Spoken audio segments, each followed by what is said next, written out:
Ya, tentunya ini saya mungkin sebelumnya sudah pernah datang ke Gedung Nusantara ya, tapi sudah lama sekali, sudah tahun 2011. Sekarang saya datang lagi ke Gedung Nusantara dan saya lihat memang banyak renovasi yang dilakukan di sini ya, Mas Sekjen ya, izin Pak Indra. Tapi saya bisa pastikan usia dari Gedung Nusantara lebih tua pastinya dari Ibu Kota Nusantara. Betul kan? Iya dong. Kan gedung ini yang dibangun lebih dulu.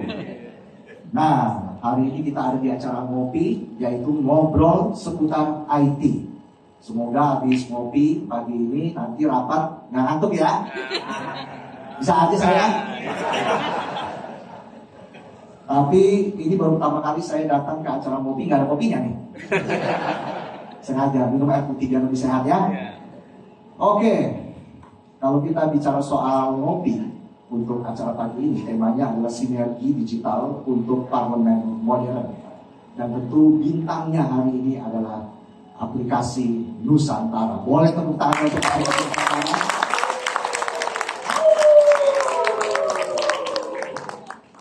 Dan kita berikan tepuk tangan untuk teman-teman Pustek Info.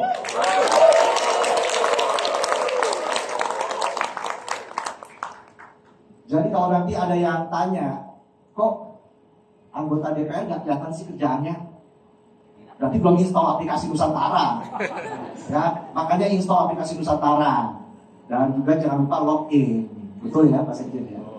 Iya.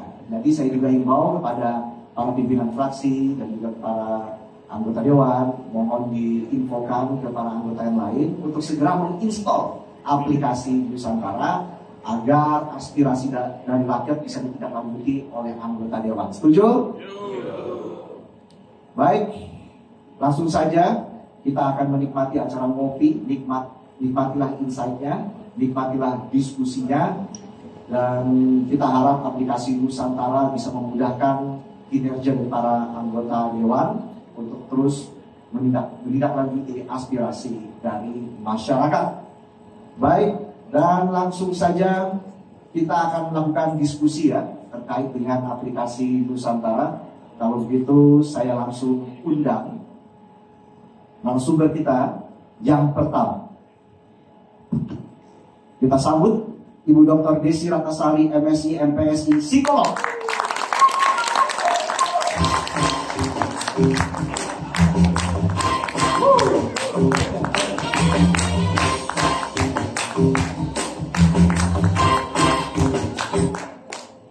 Desi Ratnasari, anggota DPR RI Komisi 1, Wakil Ketua DWRT, Fraksi PAN.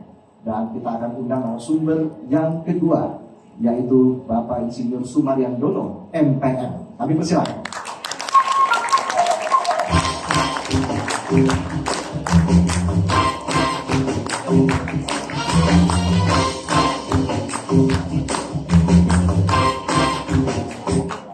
Bapak Dono, Deputi Administrasi Sekjen DPR RI sekaligus PLT Kepala Pusat Teknologi Informasi. Dan selanjutnya kami undang narasumber yang ketiga, Profesor Yudo Giri Sucahyo, PhD. Silakan.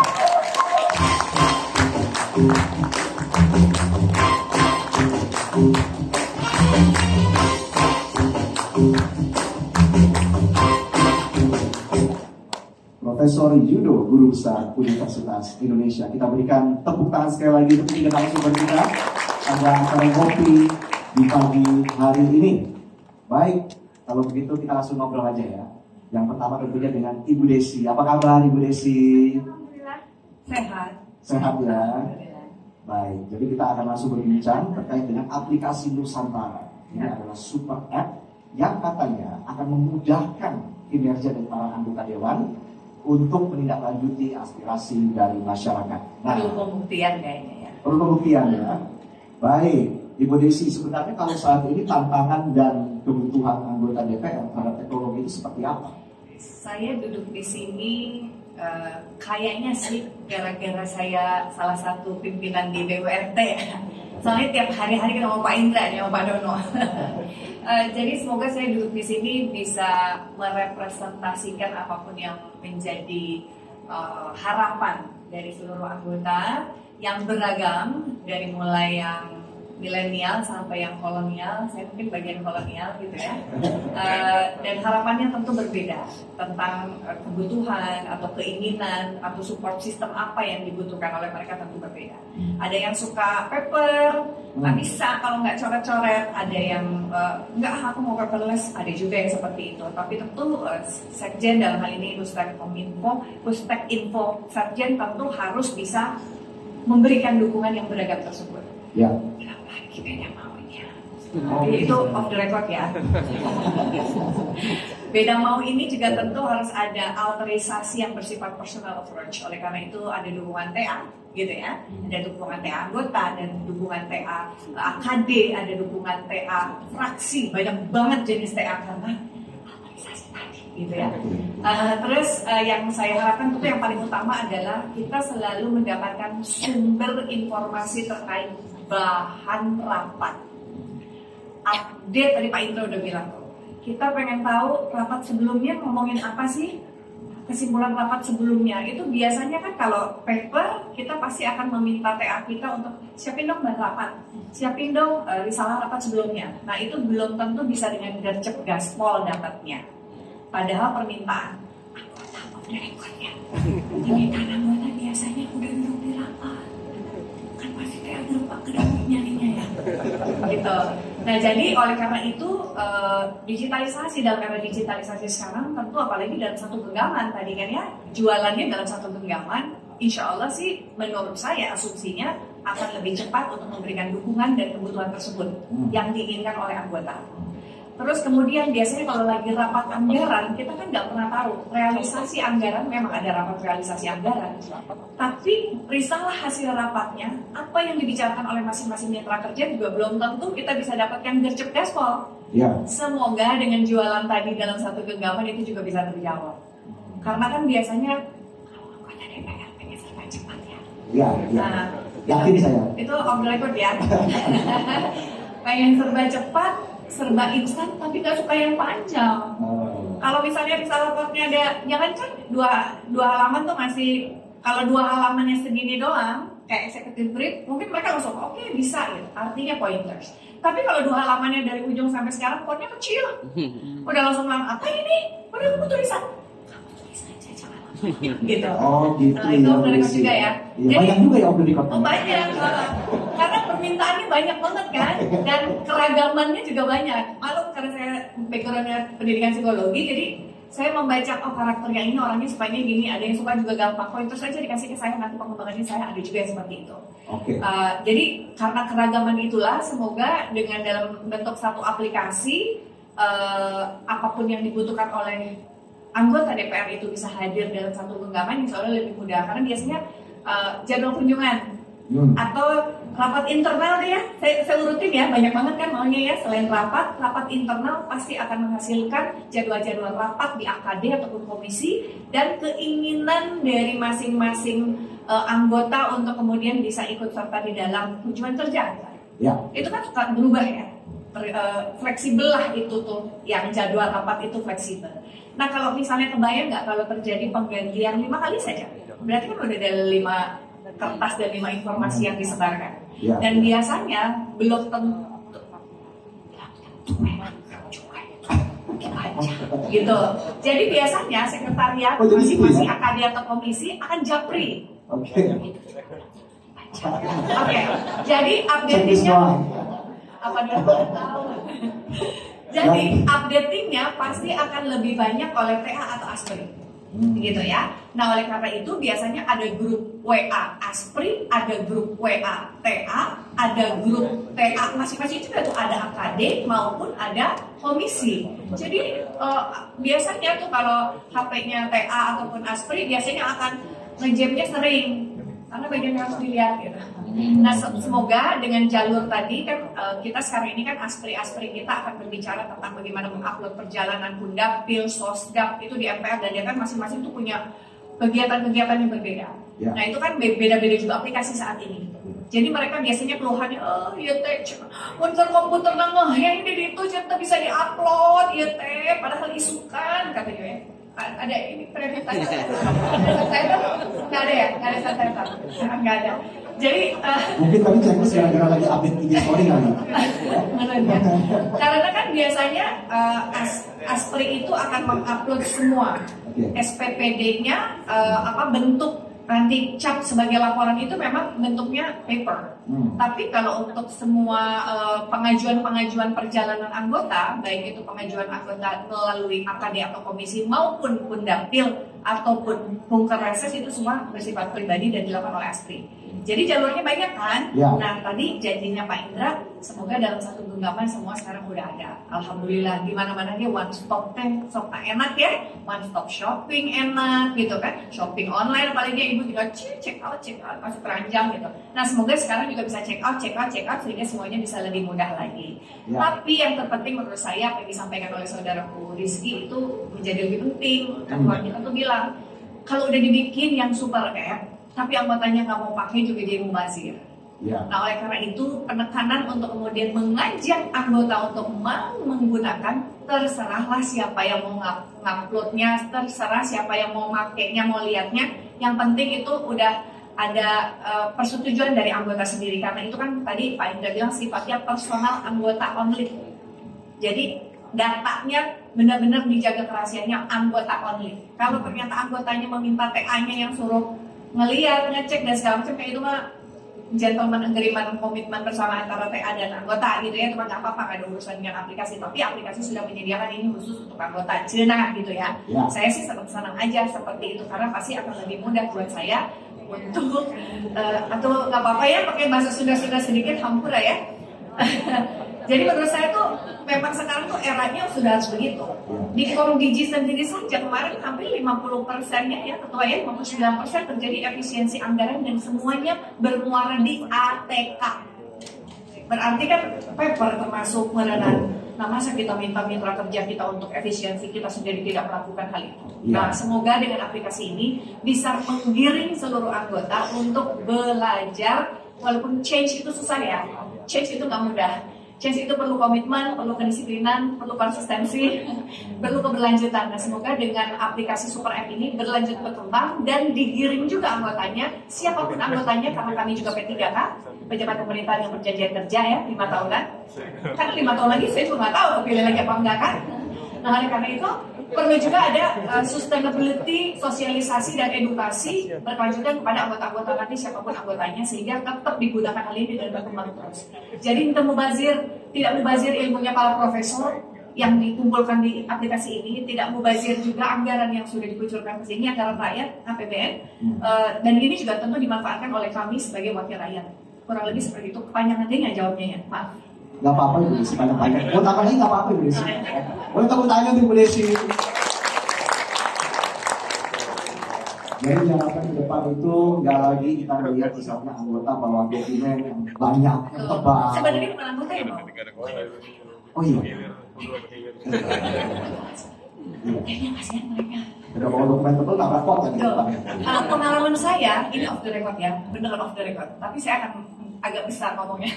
Pengalaman saya ketika saya melaksanakan rapat pembahasan undang-undang psikologi 3 tahun, masa sidangnya banyak banget kan berarti bundelan apa ya, dimnya itu segini nih bundelannya.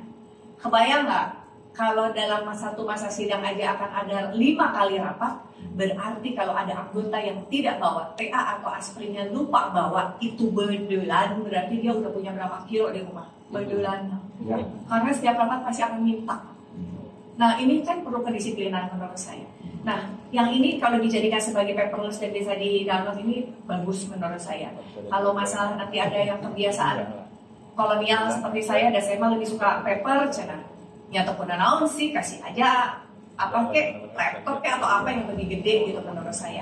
Masalah coret-coret mah ya masing-masing bisa punya buku gitu, misalnya buku. Saya nggak tahu nih, nanti mungkin ada notifikasi ataupun ada notes yang bisa juga kita, saya nggak tahu ya Prof ya, mungkin nanti bisa dikembangkan sehingga kita bisa menulis di situ yang ter-attach dengan RUU mungkin yang sedang dibahas. Saya sih harapannya kayak gitu.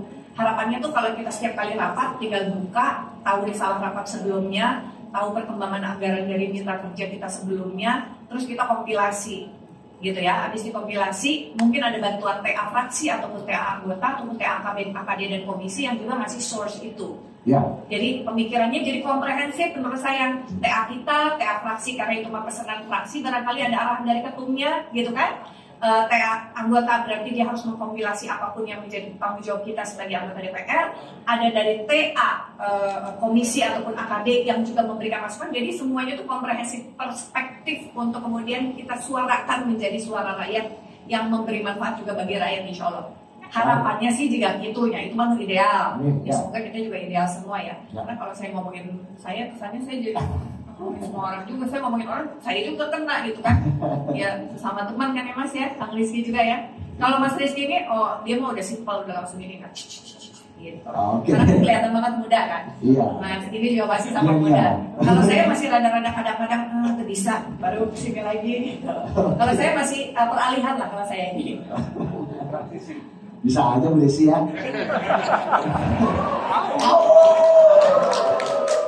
Saya langsung ke Pak Dono kalau kayak gitu. Pak Dono ini penggagas aplikasi Nusantara. Boleh bertanya Pak Dono, kenapa Pak Dono tiba-tiba terpikir untuk kayaknya saya harus membuat roadmap untuk aplikasi Nusantara agar pekerjaan di DPR ini lebih efisien, Pak Dono? Jawaban serius atau enggak nih? Serius dulu apa Pak? Nanti bicara.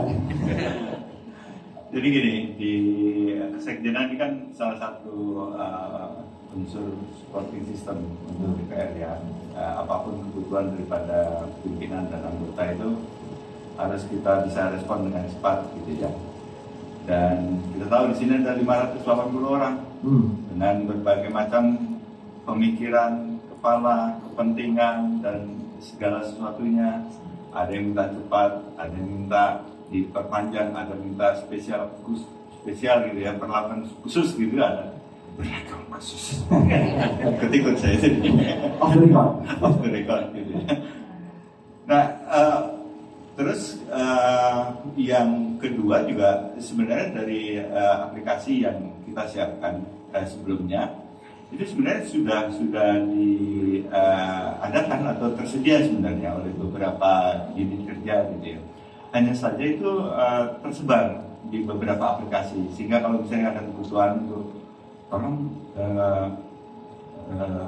perkiraan pajak saya berapa gitu tahun ini, buka lain lagi. Lalu perjalanan dinas prosesnya seperti apa? Tolong misalnya untuk dokumen naskah akademis dong, gitu. Itu buka lagi, gitu. Nah, dengan adanya berbagai macam aplikasi yang digunakan itu makan waktu dan seperti Bu Desi tadi sampaikan, nggak sabaran kadang-kadang, gitu kan. Nah, kita coba untuk membuat satu simpel. Jadi di back end itu sebenarnya sudah ada aplikasi-aplikasi yang tersedia. Kita kayak etalasenya lah di sini ya, etalasenya yang menyiapkan. Misalnya ingin tahu mengenai agenda jadwal ada, mengenai perjalanan dinas ada, mengenai informasi gaji ada, mengenai naskah akademis yang dibutuhkan ada, mengenai biodata saya. Kadang-kadang anggota juga lupa. Dulu saya ikut di panja apa saja ya. Dulu saya pernah aktif di dalam proses penyusunan RUU apa saja. Itu kadang-kadang lupa gitu ya. Bahkan kadang-kadang nomor telepon TA saya berapa ya? Saya juga lupa gitu. Itu ada juga di situ nanti. Oke, nah, hal-hal seperti itulah yang kemudian kita coba simplifikasi, kita sederhanakan menjadi satu etalase yang kita sebut dengan Nusantara, kurang lebih seperti itu. Oke. Nggak panjang kan ya? Mau tambah lagi boleh? Nanti saya ngalahin Bu Desi Mas. Boleh tepuk tangan Pak Dono. Terima kasih Pak Dono atas pemaparannya. Dan selanjutnya kepada Prof. Yudo, kami persilakan Prof. Yudo terkait dengan aplikasi Nusantara ini. Sebenarnya apa sih ekspektasi dari Prof. Yudo terhadap aplikasi ini? Super app, semua jadi satu di sini dan tentunya ingin memudahkan kinerja dari anggota. Oke, baik, terima kasih Mas Reza. Ibu Bapak sekalian, yang jelas saat ini kita sudah memasuki era digital. Jadi kita sudah punya era digital nasional, disingkat Erdinal.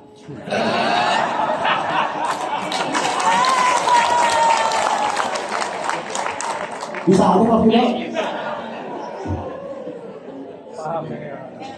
Jadi ya sudah waktunya tadi kalau misalkan tadi TNSI menyebutkan data tersebar di mana-mana, maka kita sudah mulai perlu yang namanya integrasi data untuk rakyat, disingkat Indra. Nah, kalau udah begini kan akhirnya data elektronik seluruh instansi, disingkat DESI, bisa terkumpul dalam satu aplikasi yang namanya Nusantara. Ya untungnya kita punya teman-teman ahli TI di bawah asuhan Pak Dono. Kalau Pak Dono itu kan ya yang ini do, yang ini no, ini do, ini no. Jadi,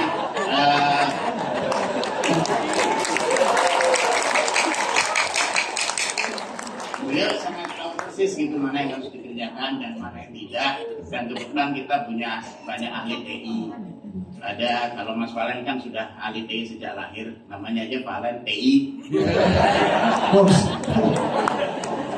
Saya punya alumni di sini, Mbak Santi juga ahli TI, San TI. Jadi repot kalau yang tadi disebutkan oleh TDSI untuk bawa berkas, maka sekarang kita sudah perlu memasuki yang tadi Pak Rizky sampaikan, memasuki yang namanya era paperless, era digital. Ya, coba mau dipahami, kalau paperless enak, artinya kertasnya lebih berkurang. Kalau cashless itu punya dua arti. Satu, cashnya berkurang, atau bisa cash. Ada duit. Jadi, dan ini sudah di mana-mana Pak Reza. Jadi kalau kita lihat, mungkin yang punya, yang jadi nasabah bank gitu kan, ada aplikasi Super App ini, Super App sudah diluncurkan semua. Saya juga bantu di Jakarta Smart City, mereka punya namanya Jaki. Di Jawa Barat tempat punya TDSI, mereka punya namanya Sapa Warga dan sebagainya, dan kita punya navigasi utama yang membuat sinergi untuk anggota seluruh rakyat dan sebagainya, namanya Nusantara. Nah, tinggal pertanyaannya satu, yang teman-teman siapkan ini kan baru embed Pak Reza. Jadi mari kita isi dengan data, karena kalau sudah datanya sudah masuk semua, baru nanti kita bisa bicara yang namanya AI. Karena AI itu nggak akan bisa bunyi kalau misalkan nggak ada data. Jadi kecerdasan artifisial itu kalau misalkan nanti tidak ada data, dia akan menjadi kebodohan natural. Jadi tinggal pertanyaannya kan sekarang ibu bapak sudah pasti pada pakai Gen AI, ChatGPT dan sebagainya. Saya juga pakai. Jadi kita juga perlu berubah. Saya sama dengan TDSI main gitu. Masuk Gen X juga gitu kan. Jadi artinya kalau dulu saya mencari lewat Google dapat data informasi, baru lalu kemudian saya kalau sekarang saya nanya ChatGPT dulu, apa pendapatmu tentang ini dapat semuanya, tapi mohon pahami yang di ChatGPT itu kan ngambilnya dari internet, jadi ada resiko bias, belum tentu benar. Mari kita gunakan juga wawasan keilmuan kita untuk menyempurnakannya. Tapi kalau misalkan turun dari nol mungkin agak lama. Sekarang kalau pakai apa-apa jadi yang tadi kalimatnya TDSI gercep dashboard. Gercep dashboard. Kita berikan tepuk tangan untuk Prof. Guido. Dan juga bagi para hadirin yang ingin bertanya langsung kepada narasumber, bisa scan barcode yang akan kami tampilkan di layar. Iya, silakan. Kalau yang masih malu-malu nanti